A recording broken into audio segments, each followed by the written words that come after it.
Donald Trump, a billionaire serving fries at McDonald's. It sounds like a scene from a movie, but it's real. What does it mean? Genuine connection or a master move to sway public opinion? When a former president mingles with everyday people like this, there's something much bigger at play. He's using a powerful strategy that blends sincerity with persuasion, all to win you over. Want to understand what's really behind this scene? Stick with me to the end, because what I'm about to reveal will change the way you see the power of political image. Donald Trump, always unpredictable and a master of surprises, did something no one expected. He showed up at a McDonald's, grabbed some fries, and went straight to the drive-thru. Those who saw him must have wondered, what's he up to? After all, it's not every day that a billionaire former president decides to act as a fast food server. And more than that, what would drive a politician of his standing to put on the uniform and blend in with the employees of one of the world's most popular chains? Let's dive into this move, which might be both a political marketing strategy and a genuine attempt to connect with the public. Who knows? But before we jump to conclusions, let's think about it together. What is he trying to communicate? Some say this is his way of reconnecting with the average American, the one who's sat countless times at a McDonald's table. Others, more skeptical, see a calculated approach behind this gesture, a carefully crafted move to manipulate public perception and build favor. Have you ever wondered just how much actions like these actually create a connection, or if they're just more staged theatrics? It does make you think, doesn't it? It leads us to reflect on whether this getting down to the people's level approach is genuine or just a strategic attempt to shape his image. Do gestures like these have a real impact on the hearts of voters, or is it all an act? We'll gain a better understanding by analyzing the symbolic power that a place as common as McDonald's can have in political marketing. A point that starts to open doors for this discussion. When Trump decides to show up at a McDonald's, he's not choosing just any setting. McDonald's is, after all, an American cultural icon, recognized in every corner of the country and the world. It represents hard work, simplicity, and, above all, the idea of something accessible to everyone. Now, with Trump behind the counter, it almost begs the question, do we now have a McDonald Trump? By placing a politician in that environment, a powerful image is created. He's not just a distant billionaire, but, in theory, someone who understands what the average American experiences every day. But does this image truly resonate? It's easy to believe, but harder to know if this connection is genuine. The strength of symbolism goes beyond fast food itself. McDonald's, with its familiar and everyday value, taps into Cialdini's principle of social proof, where a leader uses what's familiar to present themselves as one of us. Picture it. A leader holding a tray of fries sends a powerful message, even if he's never really worked in that setting before. It's like a hall of mirrors, where the simple act of being there creates a bridge between power and the people. It might seem like a superficial choice, but it's calculated to touch on something deeper.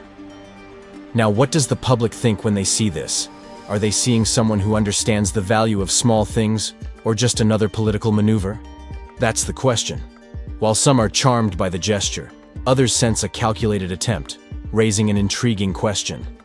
To what extent can symbols like McDonald's shape the public's perception of a politician? Let's explore how this persuasive strategy is an essential part of a campaign and how it can influence voters' views. In a time when everything is shared and debated on social media, politicians have learned the value of being just like us. It's no longer enough to talk about the people, they need to look and act like them. When Trump takes a few minutes to serve at a fast food counter, it creates a moment that might feel close and relatable. But is it really? The truth is that many leaders have been trying the same trick, seeking to spark instant empathy. A fry here, a smile there. But is this more than just an attempt to go viral and grab attention? This approach, however, is no accident. In the world of persuasion, Cialdini calls this reciprocity, where by giving the public a common experience, the politician hopes to gain sympathy in return. Imagine it. Trump on the front line, serving fries, crafting an image that says, "I'm like you." For the voter, this might stir a feeling of connection, but for those paying close attention, it's clearly a strategic act. In the end, the politician gains the trust of the voter, and, if all goes well, their vote too. For those watching these moves, the question remains, Do these actions truly win over the voter, or is it just another political performance? This reflection brings us to an interesting point about public relations and marketing. When a politician appears to lower themselves to the people's level, are they genuinely trying to connect or just using a familiar formula? The answer might lie in how the media interprets and amplifies these actions, something we'll explore further next. When it comes to public relations and politics, even a simple action can have an explosive effect. Picture it: a former president serving at a fast food counter, and within minutes, social media is flooded with photos and videos of the event. This kind of exposure isn't just spontaneous, it's a powerful strategy to gain media attention and reinforce a specific image. In the public's mind, he's not just a politician. He's someone who cares enough to be where the people are. But is this a real connection, or just a chess move to strengthen his base? Cialdini, in his commitment and consistency principle, talks about the importance of maintaining a steady posture. When Trump adopts this relatable stance and continues interacting in everyday settings, he creates a perception of commitment. Viewers feel that he's genuinely engaged with the reality of the average American. For those who value consistency, this strengthens trust in his leadership. It's a delicate move, blending authenticity with calculation. But when executed well, it becomes a powerful tool in elections. On the other hand, there's always the question: does someone witnessing this scene feel a real connection? Or do they see a meticulously calculated strategy? The doubt is valid, but the impact is undeniable.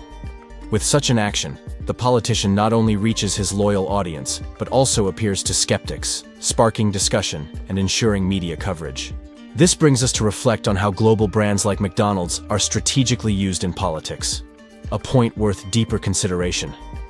In a globalized world, McDonald's is more than a restaurant. It's a symbol of American culture.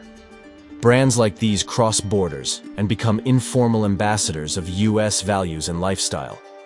When a politician associates themselves with such an iconic place, they're sending a powerful message that can be interpreted in different ways around the world. It's as if they're saying, "I'm with you, Americans, but I'm also in tune with what the U.S. represents globally." And of course, this has a huge impact, both domestically and internationally. Politics today is an arena where soft power, the ability to influence without force, carries more weight. With McDonald's present in almost every country, it becomes the perfect stage for a politician to project this influence. To Americans, it's a picture of relatability. To an international audience, it's a connection with one of the biggest cultural powers on the planet. In this influence game, associating with a global brand allows a leader to show a friendly face to the world, reinforcing cultural ties and promoting an idealized vision of the U.S. For voters, though, this raises questions. Is this connection a way to relate to the working class, or a calculated association to legitimize their stance? Ultimately, leaders seek to shape their image in a universal way, and McDonald's provides a platform where they can establish this connection on both a national and international scale. After all, no matter where you are, seeing a leader in such a familiar setting sparks a sense that they're part of the same world we all inhabit. Now that we've uncovered Trump's strategy, a question remains. How connected do you really feel to these political gestures? It's easy to be charmed by a public figure who seems one of us, but we need to look beyond appearances. Think about how many other carefully planned actions shape the way we see our leaders. Why not put what you've learned here into practice? Next time you see a scene like this, ask yourself, is this genuine or pure strategy? And speaking of analyzing strategies, check out the video Xbox, How Was It Hacked?, to see how other sectors also use perception manipulation. Subscribe to the channel, like the video, share it with someone who needs to understand the power of these tactics, and turn on notifications so you don't miss any content. After all, knowledge is power, and who knows, you might start seeing beyond what everyone else sees.